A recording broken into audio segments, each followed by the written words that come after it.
They told me it would be easy. Oberyn, said Director Munn, with that smug tilt to his eye clusters that I had grown to despise over 3 decades of working under him. You are going to watch a primitive species stumble around a wet rock for 60 years. Bring a notepad. Try not to fall asleep. Everyone in the briefing chamber laughed. I did not laugh, not because I disagreed with them, but because I had already read the preliminary scans of the planet designated HB7 in our catalog. And something about those scans made the lower half of my body feel cold, in a way that had nothing to do with temperature. The planet's dominant species called themselves humans. They had bones inside their bodies, which our xenobiologists found hilarious. They had a single heart, one, singular, sitting there in the middle of their chests, completely unprotected, doing all the work by itself like a tired employee whose colleagues had all quit. They slept, voluntarily, for 8 hours out of every 24, which meant they spent a full third of their lives completely unconscious and vulnerable. They had no natural armor, no venom, no regenerative capability worth mentioning. Their young were useless for years. Their elderly were slow. Their average lifespan, at the time I began my study, was approximately 72 of their solar years. 72 years. Our council members live for 1100. So yes, on paper, this was going to be a very boring assignment. I want to be precise about the moment my opinion changed. It was not gradual. There was no slow dawning of realization. It happened on day 9 of my observation posting, and it happened because of a single human being named Roka Ilm. She was 43 years old by their calendar. She lived in a mid-sized city on the northern continent. She worked a job that required her to sit in a room and look at numbers on a glowing rectangle for 9 hours a day, which she found deeply unsatisfying. I know she found it unsatisfying because she told her colleague, a man named Barrow, about it, loudly, every single morning, for 11 years. I know she told him about it for 11 years because I read her communications archive. All of it. 740 pages. Here is the part that stopped me cold. Despite hating her job with a passion that I can only describe as operatic, Roka went. Every morning, she set a small machine beside her sleeping surface that made a terrible noise at a predetermined hour, and when the noise happened, she would hit it, groan in a way that suggested she was physically suffering, and then drag herself upright. She would make a hot beverage out of roasted beans and boiling water, hold it with both hands like a sacred object, and then go do the thing she despised. I called Director Munn that evening. Sir, I said, I think there is something wrong with these creatures. Oberyn, he said, already bored. There is everything wrong with these creatures. That is why we study them. No, I said. I mean something specifically wrong. Something that does not follow any model we have for primitive species behavior. They are doing things that make them miserable, consistently, repeatedly, and by choice. And they are doing these things in pursuit of outcomes that are decades away from materializing. There was a pause. That sounds like delayed gratification, said Munn. Several species exhibit that. Not like this, I said. He hung up. He was wrong to hang up. I would spend the next 59 years proving exactly how wrong he was. Year 3 brought me Dava Sule, 27 years old. He had lost both parents in an accident when he was 9. He had grown up with limited resources, in a part of the city where the buildings were older and the streets were narrower and the options were fewer. By every metric our institute used to predict individual outcome trajectories, Dava Sule had a probability rating of approximately 12% for what humans called upward mobility. He became a surgeon, not because someone helped him, not because circumstances aligned favorably. He became a surgeon because at age 11, with no money and no connections, and a 12% probability rating, he decided that he would become a surgeon. He wrote it down in a small book. I found the book in a later archive scan. The handwriting was uneven, the letters large and unpracticed, and in the margin he had drawn a small picture of himself in what he apparently imagined a surgeon's garments looked like. They looked nothing like real surgical garments. He had added a cape. He became a surgeon. He did not add a cape, but he became a surgeon. I filed a report. I flagged it under the category of statistical anomaly. I noted the 12% figure. I attached my analysis. Director Munn wrote back 2 weeks later, confirmation bias, move on. I moved on. but I also kept watching. By year 8, I had filled 412 observation logs, and I had developed what I can only describe as a growing unease. Not fear, not yet, but unease, the kind that settles between your secondary shoulder plates when data refuses to behave. Humans were not supposed to be resilient. The biology did not support resilience. One heart, soft exterior, slow to mature, fast to age, short-lived. Everything about the physical architecture of the species screamed fragility, and yet, I watched a woman named Sina Jorel survive 3 separate catastrophic events in a span of 8 years. I watched her lose her home, her marriage, and nearly her life, in that order. And I watched her, after each event, do something that I found genuinely bewildering. She laughed, not the performative laughter of a creature masking weakness from predators. I ran the behavioral analysis. I cross-referenced the physiological markers. It was real. Sina Jorel, having just experienced a 3rd calamity in 8 years, sat in a small apartment with a friend named Orla and laughed for 11 minutes about the absurdity of her own life. "I am literally cursed," she said, wiping tears from her face, and then laughed harder. Orla laughed too. I did not laugh.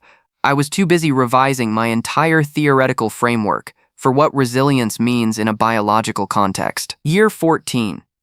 I submitted my first major report to the High Council. It was 48 pages.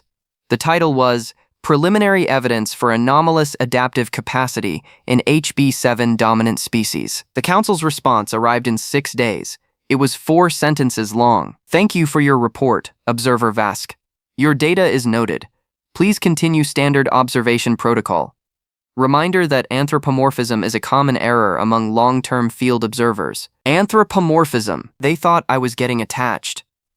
They thought I was projecting complexity onto simple creatures because I had been alone in a monitoring station for 14 years and was perhaps going a bit strange. I wrote back a 5-page response explaining, with what I considered admirable restraint, that I was not anthropomorphizing. I was measuring. I attached graphs. I attached cross-species comparison tables. I attached a 17-point analysis of Sina Jorel's neurochemical response profiles during high-stress events. The Council did not write back. Year 22. I had by this point identified 316 individual humans for ongoing observation. I had them grouped into cohort categories based on age, geography, social circumstance, and what humans called personality, which turned out to be a surprisingly consistent and measurable variable across the species. I had also, by this point, noticed something that I hesitate to describe because it sounds, I admit, somewhat melodramatic. But I am a scientist. I report what I observe. Humans talk to each other constantly, not just for information transfer, not just for coordination. They talk to process reality. They called a friend not because they needed something, but because they had experienced something, and the experience did not feel fully real until it had been spoken aloud to another person. They narrated their own lives to each other in real time, as if the story of what was happening needed witnesses to exist at all. And when there was no one to talk to, they talked anyway, to themselves, under their breath, while doing tasks, in the space between sleeping and waking. Quiet monologues delivered to empty rooms. I flagged this. I noted it as significant. I included it in 17 separate reports over a span of 9 years. Every single report was filed without response under the category of social grooming behavior. Unremarkable. It was not unremarkable. I know that now. I knew it then, in the way you know something before you can prove it. The talking was not grooming. It was something else entirely. It was the mechanism, the engine, the thing that made the other impossible things possible. But I could not prove it yet. Not for another 30 years. Year 29. I had my first direct scare. A human child, 8 years old, named Kale Voss, was walking home from his school when an animal larger than he was stepped out from behind a structure and blocked his path. The animal was aggressive. By every biological and behavioral calculation I ran in real time, the child should have run. His legs were capable. The direction was clear. He did not run. He picked up a stick. It was not a large stick. It was, objectively, a deeply inadequate stick for the situation. The animal outweighed the child by a factor of roughly 4. I was watching through the environmental monitoring grid, and I can tell you with precision that my own secondary cardiovascular system misfired for approximately 3 seconds, which is the Vorkai equivalent of a gasp. Kale Voss stood his ground. He made himself as large as he could, which was not very large, and he yelled. He yelled so loudly and with such apparent conviction that the animal hesitated, and then the animal left. Kale picked up his bag, adjusted his jacket, and walked home. He told no one about it. He simply went home, ate a meal his grandmother had prepared, and did his assigned reading for the following day. I sat in my monitoring station for a long time after that. The stick was inadequate. The animal was larger. The outcome was wrong by every model I had, and the child had not even thought it was worth mentioning. What kind of species, I wrote in my log that night, is surprised by nothing? I did not know the answer yet. But I was starting to understand that the answer was going to be a problem. Year 31. I requested a meeting with the full High Council. This was not a small thing to request. Observers in the field do not call meetings with the High Council. The High Council calls meetings with observers. The natural direction of communication in our organization flows downward, like water, like authority, like the quiet implication that your findings are probably not as interesting as you think they are. I requested the meeting anyway. Director Munn called me back personally, which told me he was either concerned or annoyed. Based on the particular pitch of his voice when he said my name, I concluded it was both. Oberyn, he said, you have submitted 47 reports in the last 6 years. 47. Our filing system now has a separate category for you. The analysts have given it a nickname. Would you like to know the nickname? Not particularly, I said. They call it the Vask Pile, he said. Affectionately, I am told. Sir, I said, I need to present my findings in person. The written reports are not communicating what I need to communicate. And what? Said Munn, with the particular slowness of a superior who has already decided the answer is no. Do you need to communicate? That we have fundamentally misclassified this species, I said. That everything we think we know about them is structured around the wrong assumptions, and that this is going to matter soon. There was a long pause. How soon is soon? Asked Munn. By their own projections, I said, they will have functional interstellar travel capability within 200 years, possibly fewer. The pause that followed that statement was a different kind of pause. Not the tired pause of a bureaucrat enduring a subordinate. Something more careful. Something that sat up straighter. That, said Munn slowly, is not possible. I have 400 pages of mathematics that suggests otherwise, I said. He approved my meeting request the following morning. Year 32. I stood in front of the High Council of the Vorkai Collective for the first time in my career and presented what I had been building for over 3 decades. The chamber was cold. It was always cold, by design, because the council believed discomfort improved attention. 7 senior members sat across from me in a curved formation that was specifically designed to be intimidating. I had prepared for this. I had rehearsed. I had my materials organized, my arguments sequenced, my evidence layered in a way that built toward conclusion like a structure designed to bear weight. I began with the biology. I showed them the data on human recovery rates from physical and psychological catastrophe. I showed them the neurochemical profiles I had spent 15 years compiling. I showed them what happened to a human brain under sustained pressure, which was not, as our models predicted, deterioration. What happened was adaptation. The brain literally rewired itself. It carved new paths around damage. It found different routes to the same destinations. In some cases, the rerouted paths were more efficient than the original ones. Counselor Dreth, who had the distinction of being the most skeptical member of the body, and also the loudest, interrupted me at this point. Observer Vask, she said, you are describing neural plasticity. This is documented in dozens of species. Why are you presenting it as remarkable? Because of the degree, I said, and the speed, and the deliberate application. I moved to my second section. I showed them Roka Ilm. I showed them Deva Sulo and his cape drawing. I showed them Senajora laughing in her apartment after her 3rd catastrophe. I showed them Kale Voss and his stick. And then I showed them something I had been saving, something I had collected in year 28 that I had not included in any of my written reports because I did not yet have the framework to explain it correctly. I showed them a human woman named Tali Morrow. Tali Morrow was 51 years old at the time of the incident I was presenting. She had a degenerative physical condition that had been reducing her mobility for 11 years. By year 28 of my observation, she could not walk without assistance. She lived alone. She had a daughter in another city who called her every Sunday and sometimes forgot. Tali Morrow had decided, in her 51st year, to learn to paint, not because it would cure her condition, not because it would solve any practical problem in her life, not because anyone had suggested it, or because there was any external incentive. She had simply decided that she wanted to make things that were beautiful before she died, and so she was going to learn how. She was not talented. I want to be precise about this. Her first paintings were not good. They were effortful and earnest, and technically imprecise, and there was something in them that was impossible to categorize with our standard aesthetic analysis tools. But by objective visual metric, they were not accomplished works. She painted anyway. For 3 years, every morning, for 2 hours, regardless of pain level, regardless of what her body was doing, regardless of whether the previous painting had gone well or badly, she painted in a small room where the light came in at an angle she had specifically arranged for.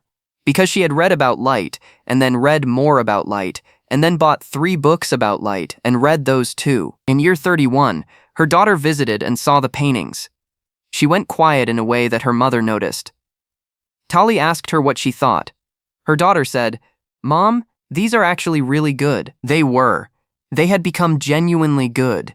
Not just effortful. Good. I showed the council Tali Morrow's first painting and her most recent one side by side. The chamber was quiet. "She had no instruction?" asked Councillor Prev, the youngest member, who had not spoken yet. "She had books," I said, "and time, and the decision that she was going to do it." Councillor Prev looked at the 2 paintings for a long moment. Then she looked at me. "How many Tali Morrows are there?" she asked. "In terms of individuals displaying this specific pattern of self-directed skill development under adverse conditions?" I said. "In my observation cohort of 316 individuals, over 30 years? 289? The chamber went very quiet. "That is not," said Councillor Dreth after a moment, "a statistical anomaly." "No," I said, "it is not. It is the baseline behavior of the species." I moved to my 3rd section.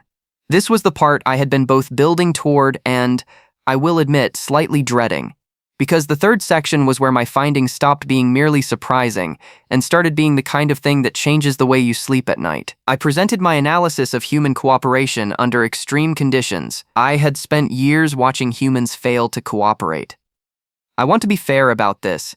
They were not naturally harmonious. They argued with spectacular dedication. They disagreed about things that seemed, from an outside perspective, to be objectively not worth disagreeing about. They formed groups, and those groups formed opposing groups, and those opposing groups spent significant energy being furious at each other. This was all consistent with our models for species at their developmental stage. But then something happened. Something that broke the model completely every single time I observed it. When conditions became genuinely severe, when the stakes became existential, a switch flipped. Not metaphorically. I mean, I could observe it in the behavioral data with a precision that was almost mechanical. The arguing stopped. The group distinctions collapsed.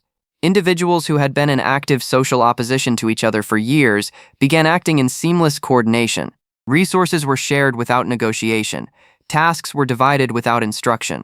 People ran toward the thing that was dangerous instead of away from it, not because they were ordered to, but because someone needed help and they were the ones who were there. I had 347 documented examples of this pattern. I had footage of a human man pulling a stranger out of a burning structure, and then, when asked why he had gone in, shrugging and saying he had not really thought about it. He had not really thought about it. A species that runs into fire without thinking about it. I presented this to the council. I presented the numbers, the footage, the behavioral analysis, the neurochemical data that showed what was happening in a human brain in the moments when this switch engaged. And then I presented my conclusion, which I had spent 4 years writing and rewriting because I needed the language to be precise. The conclusion was this: humans were not a species in development. They were a species in acceleration. Every hardship increased their capability. Every failure produced information they immediately applied. Every catastrophic loss was processed, metabolized, and converted into something they used. They did not have the long lifespans we had. They did not have our biological advantages. What they had was a relationship with difficulty that was unlike anything in the documented catalog of 712 observed species. They used it as fuel. Director Munn interrupted me at this point. "Oberyn," he said, carefully, "are you suggesting that this species becomes more capable the worse their circumstances become?" "Yes," I said. "That is," he said, "extremely inconvenient." "I am aware," I said. Counselor Dreth leaned forward. "What is your projection for their interstellar capability timeline?" "At current trajectory," I said, 140 years. Possibly 120 if they resolve their current energy infrastructure problems, which, based on my observation of their engineering cohorts, I expect them to do within the next 15 years. The council members looked at each other. "And their disposition toward other species?" asked Counselor Prive. "When they reach that stage?" This was the question I had been waiting for. This was why I had requested the meeting in person. Because this answer required them to see my face when I said it, and to understand that I had spent 60 years watching these creatures, and I was telling them something true. "Unknown," I said. "And that is precisely the issue," I explained. "In all our models for contact scenarios with developing species, disposition was predictable. Aggressive species stayed aggressive. Territorial species expanded their territory. Cooperative species sought alliance. The behavioral signature you observed in development was the behavioral signature you planned for at contact. Humans had no consistent signature. They were aggressive and generous in the same moment. Territorial about some things and wildly indifferent to others. They fought with their neighbors and then brought their neighbors food when they were sick. They created weapons of staggering destructive power and then spent enormous resources trying to make sure those weapons were never used. They were the only species in my 60 years of observation that I genuinely could not model forward with any confidence." "You are saying," said Counselor Dreth very slowly, "that you spent 60 years studying this species, and your conclusion is that you do not know what they will do." "My conclusion," I said, "is that they do not know what they will do either, and that they are going to arrive in interstellar space within the lifetime of people currently alive on that planet, and that they will arrive having survived everything their own world has thrown at them, and that they will arrive carrying the behavioral pattern of a species that runs into fires without thinking about it." The silence in that chamber lasted for a very long time. Counselor Prive spoke first. She asked the question quietly, almost to herself, but it carried in the cold air of the chamber. "Should we be afraid of them?" she asked. I thought about Roka Ilm, going to a job she hated for 11 years because she had decided she would. I thought about Dava Sule and his cape drawing. I thought about Sina Jorel laughing in her apartment. I thought about Kale Voss and his completely inadequate stick. I thought about Tali Morrow, painting in the morning light, reading 3 books about how light worked because she wanted to understand it properly. I thought about the human man who ran into the fire and shrugged when asked why. "I do not think fear is the right response," I said, "but I think indifference is the wrong one. And I think anyone who looks at these creatures and sees a primitive species on a wet rock is making the most expensive mistake in the history of our civilization." I was placed on administrative review the following morning. Director Munn told me it was standard procedure for field observers who had been on extended deployment. He said it warmly, which was how I knew it was not standard procedure at all. I spent 14 months on administrative review. During those 14 months, I was not permitted to access my observation files. I was not permitted to submit reports. I was told to rest, which is Vorkai institutional language for stop talking. I rested. I did not stop thinking. When I was reinstated, I found that my 316 observation cohort had been reduced, by bureaucratic reassignment, to 40. My 12 research analysts had been replaced by 2. My priority classification had been reduced from active strategic interest to routine monitoring. Someone had read my reports and decided the correct response was to look away. I want to be clear about something. I am not a dramatic individual. I do not issue warnings for effect. I have spent my career in a monitoring station, alone, watching creatures on a distant planet live their short and improbable lives. I am not given to grand statements, but I am going to make one now. Those creatures are coming. Not because we have invited them, not because we are ready, because they decided they were going to, and in 60 years of watching them, I have not once seen them fail to eventually do the thing they decided they were going to do. When they arrive, we will have a choice. We can meet them as equals, with honesty, and extend the kind of respect that a species earns by surviving everything their world could produce, and still painting in the morning light because they decided beauty was worth the effort. Or we can treat them the way my colleagues treated my reports. I leave the likely outcome of that second option as an exercise for the council. This concludes the field report of Oberon Vask, Senior Observer, Station 7, 60 years of active observation, 47 filed reports, 1 meeting with the High Council, 0 conclusions retracted. The Vask pile is available in full to any council member who would like to read it. I recommend starting with the painting.